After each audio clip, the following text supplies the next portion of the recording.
నమస్కారం. సుమన్ టీవీ ప్రేక్షకులకి స్వాగతం. సుమన్ టీవీ ఇది సామాన్యుల అస్త్రం. నేను మీ జాహ్నవి. మనతో ఉన్నారు ఆధ్యాత్మికవేత్త, ప్రవచనకర్త నిటిల కిరణ్మయ్య గారు. నమస్తే అమ్మా. నమస్కారం జాహ్నవి. అమ్మ, ప్రతి మనిషికి సమస్యలు విపరీతంగా ఉంటాయి. సమస్యలు ఉన్న వాళ్ళకి చాలా రెమెడీస్ చాలా వీడియోల్లో చెప్పున్నారు. కానీ ఒక్కొక్కసారి ఆ ఒక్క కష్టం ఏదైతే ఉందో ఆ ఒక్కటి ఆ నిమిషానికి గడిచిపోతే చాలు భగవంతుడా అనుకుంటాం కదా. అలాంటి సందర్భాల్లో అసలు ఇది ఇప్పుడు గడవాలి అనుకున్నప్పుడు ఇలాంటి రెమెడీ చేస్తే టక్కుమని పని అయిపోతుంది అని ఏమైనా రెమెడీస్ ఉంటాయా? తప్పకుండా ఉంటాయి. అసలు ఇప్పుడున్న ఈ సిచ్యువేషన్ ఇంకా అది అయిపోయింది. ఇంకా మరణమో వీరస్వర్గమో లేకపోతే విజయమో అంటారు చూసావా. అటువంటి సిచ్యువేషన్ని హ్యాండిల్ చేసి అందులో మనం నెగిటివిటీ కన్నా కూడా పాజిటివిటీ వైపుకు వెళ్ళి మనం అనుకున్నది మనకి సాధించి మళ్ళీ ఎవరి ముందు కూడా తలదించుకునే పరిస్థితి లేకుండా మనం బాగుండాలి అనేటువంటి గడ్డు పరిస్థితి కనుక మనకు వస్తే దుర్గా అంతే. దానికి ఓం వద్దు, శ్రీ వద్దు, నమః వద్దు. దుర్గా దుర్గా దుర్గా దుర్గా. ఆ దుర్గా నామాన్ని వదలకుండా కనుక ఎవడైతే నిరంతరము కళ్ళలోంచి నీళ్ళు వస్తూ ఉండొచ్చు, అవమానాలు మాటలంటూ ఉండొచ్చు, బాధపడుతూ ఉండొచ్చు, ఐసీయూలో పెద్ద ఆపరేషన్ థియేటర్లో ఆపరేషన్ జరుగుతూ ఉండొచ్చు, ప్రాణాలు అటు ఇటుగా ఉండొచ్చు, మనకి పెద్ద విపత్తు రావచ్చు, కొంతమంది తోడేళ్ల మధ్యలో మనమే ఉండొచ్చు, మన పిల్లలే ఉండొచ్చు, మన పరిస్థితులే ఉండొచ్చు, మనం ప్రయాణిస్తున్న దానికి యాక్సిడెంట్ అవ్వచ్చు, అందరికీ ఇంకా ప్రాణాలు ఉండొచ్చు, అది తెలుస్తూ ఉండొచ్చు. ఎలాంటి సమయమైనా సరే ఆ దుర్గా అనేటువంటి నామాన్ని కనుక పట్టుకుంటే నిజంగా మా జీవితంలో ఎంతటి పరిస్థితి అయినా సరే ఇంకా అయిపోయింది, చచ్చిపోయారు అని ఇలా మూసేసిన వాళ్ళు కూడా మళ్ళీ తెరవబడి బయటికి వచ్చి ఇంకా హాయిగా బతుకుతున్న వాళ్ళు 20 ఏళ్ళ నుంచి నాకు తెలిసిన వాళ్ళు ఉన్నారు. ఆ నామందా గొప్పతనం అంటే ఆ దుర్గా, ఆ దుకారం ఏదైతే ఉందో ఇది మనలో ఉండేటువంటి ప్రాణనాడిని చైతన్యవంతంగా చేస్తుంది. ఆ ప్రాణనాడిని చైతన్యవంతంగా చేసేటువంటి నామం, అక్షరం, ఆ స్వరం అనేటువంటి ఆ రకారానికి గకారం ఏదైతే ఉందో అది మనలో ఉండేటువంటి సంకల్ప శక్తిని ఇంకాస్త చైతన్యవంతం చేస్తూ ఉంటుంది దుర్గా. అయితే అమ్మ, ఎవరైతే సఫర్ అవుతున్నారో వాళ్ళు కాకుండా వాళ్ళ కోసం వేరే వాళ్ళు చేస్తే అసలు ఎవరైనా చేయొచ్చు. ఎవరు చేసినా సరే ఆ మనిషి మనకి లోపల జరుగుతున్నటువంటి కెమిస్ట్రీ, ఇప్పుడు మనలో రకరకాల భావాలు ఉంటాయి, ఆలోచనలు ఉంటాయి. ఎదుటి మనిషి అయ్యో ఏమైపోతాడో అనేటువంటి ఒక బెంగ ఉంటుంది. ఇదంతా ఒక మనిషితో మనం పెట్టుకునేటువంటి కనెక్టివిటీ, మనతో వాళ్ళతో ఒకే రకమైనటువంటి ఫీలింగ్స్ని మనం ఫీల్ అవుతూ ఉండడం, వాళ్ళ ఆలోచనలు మన ఆలోచనలు చూడడం. ఒకసారి ఫ్రెండ్స్ కలుస్తూ ఉంటాయి, ఏంటి నేను ఇలాగే ఆలోచించాను, నువ్వు ఇలాగే ఆలోచించావు అంటుంటాం. దట్ ఈస్ కాల్డ్ టెలిపతి అంటూ ఉంటాం. ఇలా కొన్ని భావాలు కలిస్తేనో, కొన్ని రకాలైనటువంటి అలవాట్లు కలిస్తేనో, ఎలాగైతే మనుషులు మన ఇద్దరం ఒకటే రకం అని ఎలా అనుకుంటామో, ప్రతి మనిషికి ప్రపంచంలో ఇద్దరు ఫ్రెండ్స్ కాదు, భార్యాభర్తలు కాదు, తల్లి పిల్లలు కాదు, ప్రపంచంలో ఉన్నటువంటి ఇన్ని వేల కోట్ల మంది ప్రపంచంలో ఉండేటువంటి వాళ్ళందరికీ కూడా సంథింగ్ అదర్ కనెక్షన్ ఉంటుంది ఒక మనిషికి మధ్య ఇంకో మనిషికి. అందుకే చూడు, ఏ సంబంధం లేని వాళ్ళు రోడ్డు మీద వెళ్తే ఒకసారి మనం చూసి నవ్వుతూ ఉంటారు, చాలా ప్లెజర్ నవ్విస్తూ ఉంటారు. కొంతమందిని చూస్తే అసలు వాళ్ళ మొహం చూడబుద్ది కదా, వాళ్ళతో మనకేం లేదు, అసలు ఫ్రెండ్షిప్ లేదు, పరిచయం లేదే లేదు, వెంటనే వాళ్ళ వైపు చూడం, వెంటనే మొహం తిప్పేసుకుంటూ ఉంటాం. ఎందుకు ఇలాంటివన్నీ కెమిస్ట్రీ ఎలా ఏర్పడుతుంది ఇదంతా అంటే లోపల జరిగేటువంటి క్రియలు ఇవన్నీ కూడా కెమికల్ రియాక్షన్స్ అంటాం.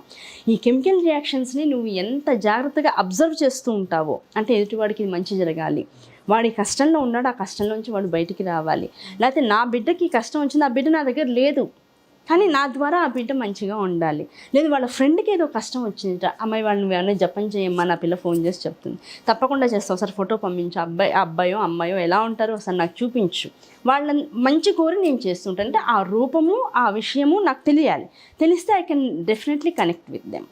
అట్లా ప్రపంచంలో ఉండేటువంటి ఏ కష్టం వచ్చిన మనిషితో అయినా సరే మనం మానసికంగా కనెక్ట్ అవ్వగలిగడానికి ఆధ్యాత్మికతలో చెప్తూ ఉంటారు పెద్ద గురువులు, ప్రపంచ శాంతి కోసం ఫలానా జపం చేయండి. ఏమండి, నేను బాగుండడం కోసం జపం చేస్తూ ఉంటానండి, లేకపోతే ఒక శ్లోకం చదువుతాను, ప్రపంచ శాంతి నా వల్ల ఎలా అవుతుంది అంటే నువ్వు చెయ్యమ్మా, విశ్వవ్యాప్తమైనటువంటి మనస్సుతో నీ బ్రెయిన్లో మొత్తం విశ్వాన్నంతా భావిస్తూ ఉండు, అందులో ఉండేటువంటి మనుషులందరూ ఆనందంగా నవ్వుతూ ఉన్నారని భావిస్తూ నువ్వు చేసే జపాన్ని చేస్తూ ఉండు, ఆటోమేటిక్గా విశ్వం బాగుపడుతుందని చెప్తారు. అట్లా చూసా, ఇప్పుడు ఆధ్యాత్మికత హైందవ సంప్రదాయంలో భారతీయతలో ఎందుకు ఇంత గొప్ప స్థానాన్ని పొందింది? బయట ఎన్నో దేశాల వాళ్ళు కూడా, ప్రపంచంలో ఉండేటువంటి వాళ్ళందరూ కూడా ఎంత తిరిగి ఎన్ని బిలియన్స్ ట్రిలియన్స్ సంపాదించినా కూడా ఫైనల్గా భారతదేశంలోకి అడుగుపెట్టి ఇక్కడ ఉన్నటువంటి ఆధ్యాత్మికత అనేటువంటి ఒక వాసనని వాళ్ళందరూ కూడా శరీరానికి పట్టించుకుని, మనసుకు పట్టించుకుని అన్నీ వదిలేసి కోపినం అంటే ఒక చిన్న గోచిగుండ కట్టుకుని కూర్చుంటున్నారు హిమాలయాల్లో. ఎందుకు జరుగుతోంది, ఇంత విశేషం ఎందుకు జరుగుతోంది అంటే ఒకటే గుర్తుపెట్టుకో, ఇది ప్రపంచపరమైనటువంటి సౌభ్రాతృత్వానికి నిలయమే భారతదేశం. ఇందులో ఉండేటువంటి మంత్రాలు కావచ్చు, సంకల్పాలు కావచ్చు, వికల్పాలు కావచ్చు, ఆలోచనలు కావచ్చు, మనుషుల పట్ల ఉండేటువంటి భావనలు కావచ్చు, సహృదయత కావచ్చు, ఇవన్నీ కూడా ప్రపంచాన్నంతటిని కూడా ఒక గుప్పిట్లోకి తేగలిగేటువంటి అద్భుతమైనటువంటి వైదిక సాంప్రదాయంతో నిబిడీకృతమైపోయింది. కనుక నువ్వు ఒక్కడివి బాగుపడడం ఎక్కడా లేదు. ఏ పూజన్నా చేయండి మీరు, ఫైనల్గా ఏం చెప్తాం, సర్వే జనా సుఖినో భవంతు. అందరూ బాగుండాలి. నేను ఒక్కడిని బాగుంటే ప్రపంచంలో నేను ఒక్కడనే ఉండాలనుకుంటాం. పొద్దున తెల్లారేటప్పటికి అందరూ మాయమైపోయారు. బిక్కుమంటూ ఉండిపోయి గట్టిగా 24 గంటలు హార్ట్ అటాక్ వచ్చి చచ్చిపోతాం మనం భయం వేసి. అంటే నేను ఒక్కడిని బాగుండకూడదు, ఉంటే మనకేం సుఖం లేదు. మనతో పాటు మన ఇంట్లో వాళ్ళు బాగుండాలి, మన పిల్లలు బాగుండాలి, వాళ్ళ ఫ్రెండ్స్ బాగుండాలి. లేకపోతే ఈర్ష్యాద్వేషాలు ఎక్కువైపోతాయి, చంపుకోవడాలు ఎక్కువైపోతాయి. ఒకటికి ఆ డబ్బు ఎక్కువ ఉంటుంది, ఇంకోటి వచ్చి వాడిని చంపేస్తున్నాడు, లేకపోతే కొల్లగొట్టేస్తున్నాడు. ఎందుకట్లా? అందరి దగ్గర ఉందనుకో, ఎవరిని చూసి బాధపడ్డు కదా. అవును. కనుక లోకా సమస్తాః సుఖినో భవంతు. లోకమంతా సుఖంగా ఉండాలి, ఆ సుఖం పడేటువంటి వాళ్ళలో మనము ఉండాలి. ఇవన్నీ కూడా ఈ రోజుల్లో సంకల్పాలుగా, అదే వేద మంత్రాలుగా బ్రాహ్మణులు కూర్చుని ఏ ఇంట్లో కార్యక్రమం చేసుకున్నా, ఏ బృహత్ కార్యం ప్రపంచ శాంతి కోసం సంకల్పించి యాగాలు క్రతువులు చేసినా వాళ్ళందరూ కూర్చుని అంత వేద పన్నాలన్నీ కూడా చదివి ఆశీర్వచనం చేస్తున్నారంటే అర్థం ఏమిటంటే ఆ విషయాలన్నీ మనకి అంత సంస్కృతం రాదు కనుక మనం పట్టించుకోం. కానీ వాళ్ళు చెప్పేది ఇదే, ఈ ప్రపంచమంతా అమ్మవారి యొక్క అనుగ్రహమే, ఇందులో మనందరం అన్నదమ్ములమే, అందరం బాగుండాలి. ఆ బాగుండడం కోసం మనల్ని చూసుకునే భూమి బాగుండాలి, ఆకాశం బాగుండాలి, వెలుతురు బాగుండాలి, కాంతి బాగుండాలి, దాంతోపాటు వర్షాలు బాగా పడాలి, అగ్ని చక్కగా దాని పని చేసుకుంటూ పోవాలి, మనలో జఠరాగ్ని బాగా నడుస్తూ ఉండాలి, దీనివల్ల ప్రాణం నిలవాలి, ప్రాణం వల్ల వేదం నిలబడాలి, నిలబడినటువంటి వేదం వల్ల ఆర్షభూమిలో వైదిక సాంప్రదాయం నిలబడాలి. ఇన్ని చెప్తూ ఉంటారు. కనుక ఎదుటి మనిషి మంచి కోసం నువ్వు సంకల్ప సిద్ధితో ఏది చేసినా ఏమి అక్కర్లా, వాళ్ళ కోసం నేను కన్నీటి బొట్లు కార్చు చాలు, ఆటోమేటిక్గా వాడి పరిస్థితి నుంచి వాడు బయటకు వస్తాడు. అంత కెమిస్ట్రీ ఉంది లోపల, అంత ప్రకృతిలో నువ్వు లింకప్ చేయగలవు నేను. ఓకే, అంటే వీటన్నిటిలో దుర్గా నామం అనేది ఇంకా దుర్గా అనేటువంటి 2 నామాలతో, అక్షరాలతో కూడుకున్నటువంటి ఒక నామంతో కనుక ఎప్పుడైతే మనం ఒక సంకల్పాన్ని పొందాలనేటువంటి సిద్ధిని సాధనని చేస్తామో దానివల్ల ఎంతటి కష్టం అంటే ఇంత కష్టం అని చెప్పడానికి అవకాశం లేదు అని చెప్తుంది శాస్త్రం. ఎంతటి కష్టమైనా వెళ్ళిపోతుంది. నువ్వు ప్రయత్నం ఎన్ని రోజులు చేయాలమ్మా ఇది? అమ్మా ఎన్ని రోజులు చేయాలి? ఎన్ని రోజులు? ఇప్పుడు ఈ క్షణంలో వచ్చిన జాహ్నవి, ఇప్పుడు నేను నడుస్తూ ఉన్నాను ఆటోమేటిక్గా. ఇప్పుడు మొన్న రీసెంట్గా ఒక సిచ్యువేషన్ చెప్తాను. మా ఫ్రెండ్ ఫోన్ చేశారు, మా అమ్మాయి చెప్పా పెట్టకుండా ఇంట్లోంచి వెళ్ళిపోయింది కిరణ్ గారు, నేను ఏం చేయాలి? ఏమీ లేదు, ఈ చిన్న ఫ్రెండ్స్ మధ్య గొడవ, అతను ఇంట్లో నేను ఏదో అన్నానని చెప్పేసి వెళ్ళిపోయింది, తను ఇంటికి వచ్చేయాలి, ఏడుస్తుంది తను. ఏం లేదు అమ్మ ప్రశాంతంగా కూర్చోండి, దుర్గానామాన్ని అనుకోండి. అమ్మ ప్రశాంతంగా కూర్చోలేను నేను కిరణ్ బై గారు, మీరు ఎతకండి, ఎతుకుతూ వేరే ఆలోచనలు ఏమీ వద్దు, ఏడిస్తే ఏడవండి, కానీ కళ్ళతో పిల్లల్ని చూసుకుంటూ ఉండండి, ఎతుక్కుంటూ ఉండండి, నోట్లో మాత్రం దుర్గానామాన్ని వదలకండి.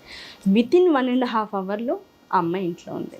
అంటే ఏ సిచ్యువేషన్లోనైనా ఇలాగే జరుగుతుందా? నీ నమ్మకం ఒక పక్క తల్లి చేసుకుంటోంది, బాధపడుతోంది, పిల్ల కోసం పిల్ల ఇన్వైట్ చేస్తుంది పాజిటివ్గా.